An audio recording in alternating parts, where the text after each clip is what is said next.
पनि यो बोल्ने भनेपछि मलाई अलिकति कस्तो कस्तो नर्भस फिल चाहिँ हुन्छ है मलाई। कहाँबाट सुरु सम्बोधनबाट अलिकति धेरै सम्बोधन गर्दिनँ म। आजका यस कार्यक्रमका सभाध्यक्ष महोदय, यस कार्यक्रमका प्रमुख अतिथि सत्य उपप्रमुखज्यू, ड्यासमा आसीन सम्पूर्ण अतिथि महानुभावहरू र आजको यस कार्यक्रम श्रव्य पुस्तक वितरणमा जो जति हुनुहुन्छ, जो जति पुस्तकबाट लाभान्वित नआउनुभएका जो जति हुनुहुन्छ, सम्पूर्ण भाइ बहिनीहरू, धेरै कुराहरू आइसकेका छन् र अलिकति इतिहास ब्रेल पुस्तकको कुरा आयो। ब्रेल पुस्तक पहिला ज्यादै नै अभाव थियो है, अनि पहिलेको तुलनामा केही चाहिँ भएको छ, तर पर्याप्त अझै पनि भएको छैन। र त्यसको लागि हामी कसैले पनि खराब कुरा गर्नुभन्दा पनि कसरी हुन्छ अलिकति चेतनामूलक अभियानहरू फैलाएर हुन्छ कि के गरेर हुन्छ, ब्रेल पुस्तकलाई ठाउँ ठाउँमा लैजानको लागि पनि विभिन्न सङ्घ संस्थाहरूले पहल गर्नुपर्छ। पहिला नेपाल नेत्रहीन सङ्घ एउटै मात्रै थियो।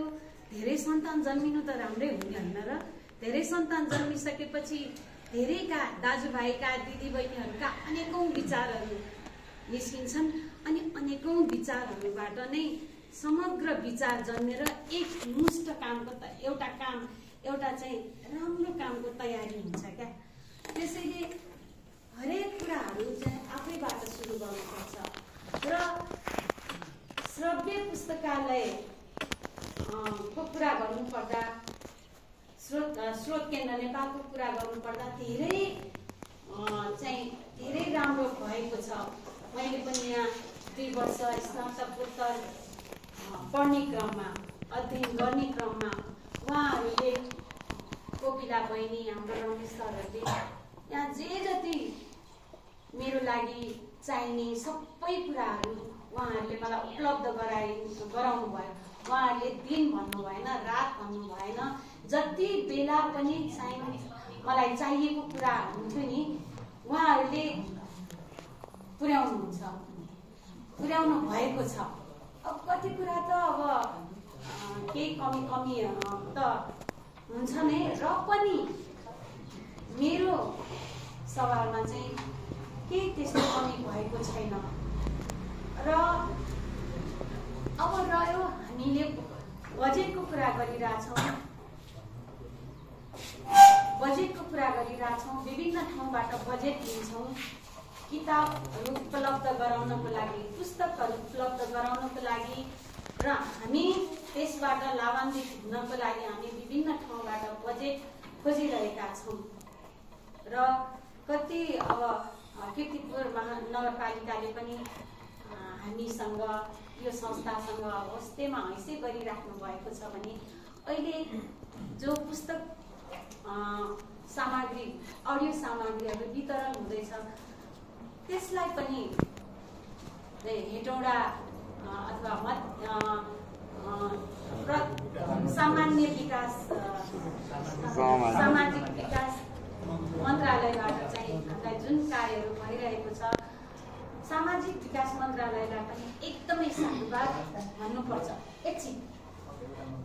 त्यसैले अब हामी प्रोजेक्टमुखी त हुनुपर्छ है, अनि प्रोजेक्टमुखी हुनुपर्छ र प्रपोजल पनि पेश गर्नुपर्छ। त्यो आफ्नो ठाउँमा छँदैछ र सरकारले, गैर सरकारी सङ्घ संस्थाहरूले पनि हामीलाई सहयोग गर्नुहुन्छ र त्यो पनि आफ्नो ठाउँमा छ। तर पनि हामी आफू पनि केही गर्नुपर्छ। जस्तो एउटा खुसी लागेको कुरा चाहिँ यहाँ डोनेसन बक्स भन्दैमा हामी माग्ने त पक्कै हुँदैनौँ। हामी आफै पनि केही त सक्षम छौँ। हामीले खाजा 200 रुपियाँको खाजा खान सक्छौँ भने कमसे कम 20 रुपियाँ डोनेसन दिँदा के बिग्रिन्छ र होइन? अरू त खाएरै सिध्याउँछौँ, दारू खाएर सिध्याउँछौँ हामी होइन? हामी चाहिँ जन्मदिनमा लाखौँ रुपियाँ सिध्याउँछौँ भने केही समाजसेवाको लागि छुट्याउँ न त। के भयो त? त्यति महिनामा हामी 50 रुपियाँ छुट्याउँदा हामी के गरिब हुन्छौँ त? हुँदैनौँ नि। त्यसैले हरेकले जुन काम, अब आज नयाँ वर्षको अन्तिम दिन हो, हामी आजैदेखि सुरु गरौँ है। आज मैले जीवन विज्ञानमा एउटा के सुनिराखेको थिएँ भने कुनै पनि काम पुरानो कहिले पनि हुँदैन, हरेक काम नयाँ हुन्छ। डोनेसन बक्स चन्दा उठाउने काम कतै पुरानो थियो होला, तर चन्दा उठाउने काम हाम्रो लागि नयाँ काम हो। नयाँ काम आजैदेखि सुरु गरौँ न त, के भयो र होइन र? त्यसैले सबैले आफ्नो स्वैच्छिक जसले सक्नुहुन्छ सबैले चाहिँ डोनेसन बक्समा पुस्तकालयको हितको लागि, हाम्रो हितको लागि, हाम्रो अध्ययनको दायरा बढाउनको लागि यो चाहिँ सबैले गरौँ न। म आफू पनि गर्न तयार छु र मैले चाहिँ के गर्ने गरेको छु भने कम्तीमा पनि दिनको 1 रुपियाँ समाज सेवाको लागि भनेर छुट्याउने गरेको छु। किन थोपा मिलेर त सागर बन्ने हो नि? हामीले अरूले गरेनौँ भनेर किन भन्ने? आफैबाट सुरु गरौँ न त। त्यसैले आजदेखि चन्दा बक्सको लागि पनि अलिकति कन्ट्रिब्युट गर्नुहुन्छ कि भन्ने मैले पनि आशा गरेको छु भन्दै मेरो छोटो भनाइ, मलाई खासै बोल्न आउँदैन, यति भन्दै मेरो छोटो भनाइ